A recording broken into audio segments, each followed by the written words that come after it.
Да, и айде.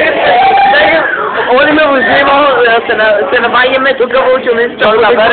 И ќе направиме интервју со многу познат артист, со голема глава. Не голема глава, си, како се вика?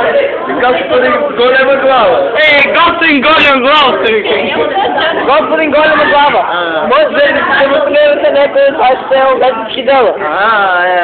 Како ли сте сликарство и вајарство? Има много сликарство и вајарство. Чекай, господин, да прашам, што знаеш за вајарство да молерисувате? О, добро. Што точно молерисувате? Јајца. Јајца? Какви јајца? Кокошкови? Или петки? Тие тука камеранот го темат. Ајде, се молиме да ми демонстрирате нешто. Ја иначе